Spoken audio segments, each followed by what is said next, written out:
beberapa hal. Yang pertama, saya tidak tahu. Saya tidak tahu. Saya tidak tahu. Berkaitan dengan penanganan COVID dan pemulihan ekonomi nasional, saya ingin menekankan beberapa hal. Yang pertama, saya tidak tahu sebabnya apa. What?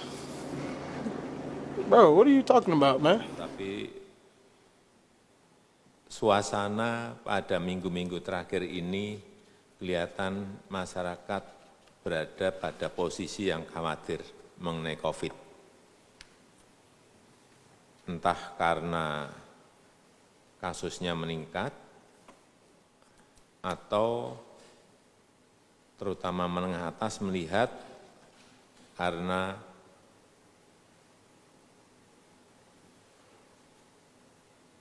orang yang tidak taat pada protokol kesehatan tidak semakin sedikit tetapi semakin banyak.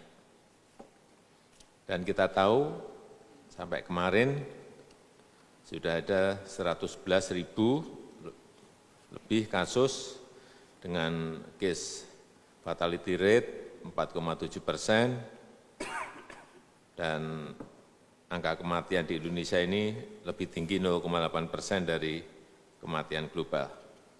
Ini saya kira yang menjadi PR besar kita bersama. Selain itu juga case recovery rate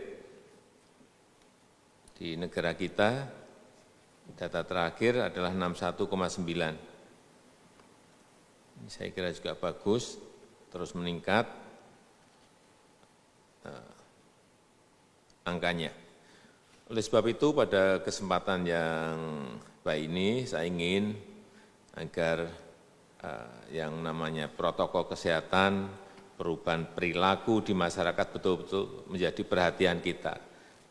Saya ingin fokus saja, seperti yang saya sampaikan yang lalu, mungkin dalam 2 minggu ini kita fokus kampanye mengenai pakai masker. Nanti 2 minggu berikut kampanye mengenai jaga jarak atau cuci tangan misalnya. 2 minggu berikut tadi tidak dicampur langsung urusan cuci tangan, urusan jaga jarak, urusan tidak berkerumun, pakai masker. Kalau barengan itu mungkin untuk menengah atas itu bisa ditangkap secara cepat. Tapi yang di bawah ini yang menurut saya memerlukan satu persatu. Dan saya ingin ini melibatkan PKK. Kita coba PKK.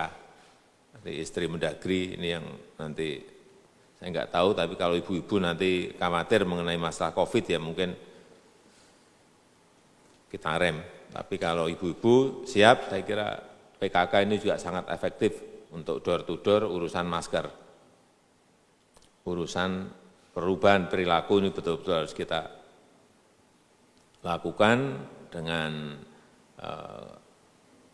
komunikasi mungkin di TV dan di medsos dan lain-lain secara masif dalam 2 minggu ini. Dengan cara-cara yang berbeda.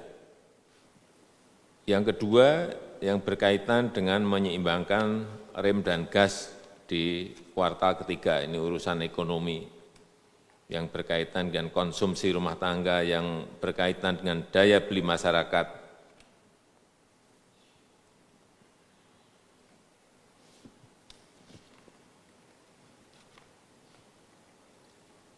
Saya melihat memang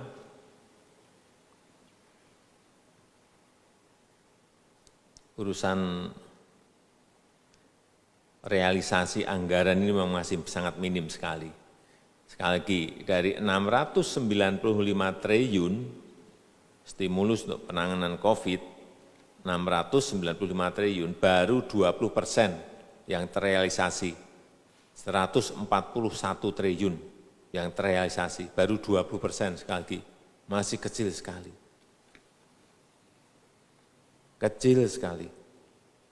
Penyerapan yang paling gede itu ada di perlindungan sosial 39%. Kemudian program UMKM 25%. Hati-hati ini. Yang belum ada dipanya saja masih gede banget, mungkin 40%-an, belum ada DIPA aja belum ada gimana mau realisasi. Artinya apa, di kementerian-kementerian, di lembaga ini aura krisisnya belum betul-betul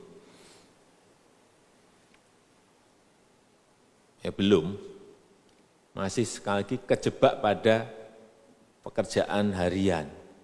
Enggak tahu prioritas yang harus dikerjakan, oleh sebab itu saya minta ini Pak Ketua, urusan ini didetailkan satu persatu dari menteri-menteri yang terkait. Sehingga manajemen krisis ini kelihatan, lincah, cepat, troubleshooting, smart shortcut, dan hasilnya betul-betul efektif. Kita butuh kecepatan. Saya rasa itu sebagai pengantar yang bisa saya sampaikan. Terima kasih.